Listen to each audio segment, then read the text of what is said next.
So a dominant performance by the Indiana Pacers as we welcome you back to Game Time Live at the finals. Isiah Thomas, Steve Smith, Brendan Haywood, Jared Greenberg. Our guys will be out in OKC for Game 7, which starts at 8 Eastern on Sunday night. So what does that mean? You'll be on what, at like 5 o'clock, 5:30 local time? Something like that. That's yeah. right. I'll be watching you, Smitty. Yeah. Appreciate you. That movie, Trading Places, it kind of felt like that's what tonight was. What OKC was in Game 5, Indiana was tonight. It is remarkable, B-Wood, just the turnovers, how that flip-flopped, the assist flip-flopped, three-point shooting flip-flopped. Those were the three big categories. But you mentioned it in the pregame show, the human nature. OKC, knowing that they had a Game 7 at home to fall back on, knowing that Tyrese Halliburton was playing compromised, the second youngest group in the history of the finals to reach this stage. You think they fell into that trap? It looks like it. And I thought they had grown because in Denver, you saw how they had that human nature game in Game 1 where they were up the last 4 minutes and kind of threw the game away, and then the same thing kind of happened in Game 1 of the finals. And I'm thinking, okay, this team, they normally learn their lessons. They continue to grow all year long. So I said, okay, I thought they would learn their lesson. But they came out, SGA looked like he was pressing a lot. He didn't look as comfortable as he normally was. This team looked a step slower to loose balls, and it just simply looked like the Pacers were the hungrier team. The OKC played like they had another game in their back pocket, and the Pacers played like a team that was desperate and knew that their life was on the line. That was the difference in the game to me. Yeah, and I think to add to that, B-Wood, Isiah, I thought the Pacers were more physical. I think they were getting into guys like the way OKC got into them in the Indiana game. I mean, they were physical, they were bumping, they were touching, and I think OKC kind of retreated. And when you stand up and retreat, and they kept coming, it just seemed like they took away their airspace, and they didn't play comfortable at all, and they played with no force going downhill. Chet Holmgren really struggled with physical contact in this game. Yeah, he hasn't struggled this bad since Game 1. This Game 1 and Game 6 for Chet looked eerily similar. Just looked like he just couldn't find his footing or get a rhythm. You know, I said at the start of this game that it would be about the will of the team. Mm-hmm. Can they impose their will on the opponent? And I thought Indiana did that tonight. I thought physically Indiana, they were the weaker team at the start of the game because they had an injured player. I don't think OKC took advantage of the injured team that they were playing against by not coming out with the kill attitude. And I thought Indiana's survival instincts in terms of wanting to get to a Game 7 overwhelmed OKC tonight, where OKC came to just win a basketball game. Indiana came to survive. Before we get back to the sound, go ahead, Brendan. No, I was going to say, I think you made a good point about the Pacers being wounded and OKC not taking advantage of that. That was one thing we talked about wanting to see. And they did have success at times when they put Tyrese Halliburton in the pick and roll. You saw SGA get downhill. But that's one of those things. If it works, Smitty, you remember back in the – well, hey, if a play worked back in the day, they'd wave that finger. We're going to run it again. Run it again till they stop it. For me, just for me, if I'm the head coach, we're starting the game off testing Halliburton's calf. We're going at him, putting him in the pick and roll, maybe run some baseline screens. And if it works the way it did on a couple of occasions, we're going to keep running that. We talked about the will. I want to test how healthy you are, and then I want to test your will. Are you going to go out here on a hurt calf and defend SGA in these pick and rolls because we want you to switch on him time and time again? I would have liked to see that if I was OKC. That's how I would have started out the game. That would have been my game plan. Yeah, I think so. Go ahead, Isiah. You know, we as players, when we talk about the game, we talk about it in emotional terms, right? We talk about energy. We talk about will.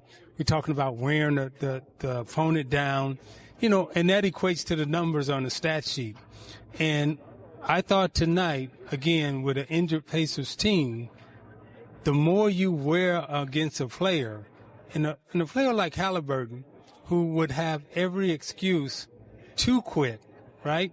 You want to just break the link. You want to just try to get one player to submit and say, okay, I give. And tonight, OKC didn't do that. And it's twofold, what you're talking about, B. Wood and Isiah. He's also their best player, so it's okay to go at his injury, but also he gets in foul trouble. Right. It takes a little bit away from them. And I thought B. Wood, you hit it best. Isiah, you hit it best. And as a player, I'm looking. I'm attacking him from a standpoint. Even on a rebound, he has to box out. I'm trying to go 100 miles per hour to make him at the box out. I might get an offensive foul, but I think they let him off the hook.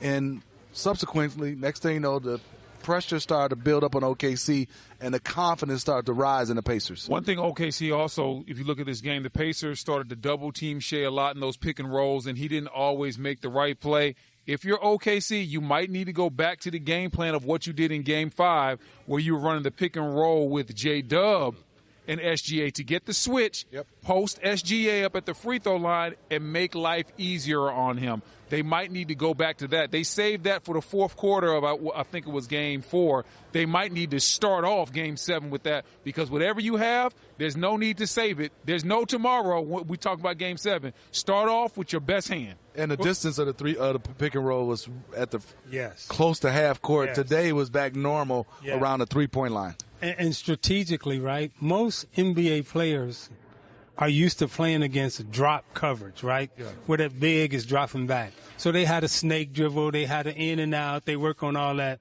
How many players at the point guard position are used to being trapped on pick and rolls in this league right now? It rarely happens. It rarely happens. So SGA was able to split the trap a couple of games ago, but tonight, as you see, they closed the space. He wasn't able to split. Consequently, he wasn't able to get downhill the way he was getting downhill. And then when he was on the post, right, they didn't come right away. They came on the dribble. They came on the first dribble. They came on the second dribble. So they had him confused and off balance. But what Rick Carlisle did tonight, again, by trapping screen and roll, rotating to the shooters, getting out, flying out, most NBA teams don't practice against that. They practice against drop coverage using their snake dribble so they can get downhill. And that's what Tricky Ricky's going to do. Yep. Rick Carlisle's going to look at that film. He's going to throw the old school stuff on them. He's going to throw everything except the kitchen sink at you, and he might throw that at you as well. And when it comes down to Rick Carlisle, I can tell you, his game plans are flawless. Offensively, defensively, he's going to give you the tools to be successful. And tonight, it was obvious they looked at the film and they said, you know what? We've seen SGA can beat us going to get 30. Let's see, can he beat us going to get 15, 16, 17 assists? And I can guarantee you they're going to run that same coverage in Game 7. OKC has to be able to solve that problem. And I thought the defensive plan, it looked like it to me, Isiah and Brendan, was I'm going to trap, and the guy we're going to leave open is Lou Dort. Yeah. And they gave him the much time as he wanted. He couldn't knock down shot. And I thought he lost a little confidence. And I think that might be the game plan again, because Lou Dort has to find a way, if you're not making threes, to take up the space, Isiah, and make the next play.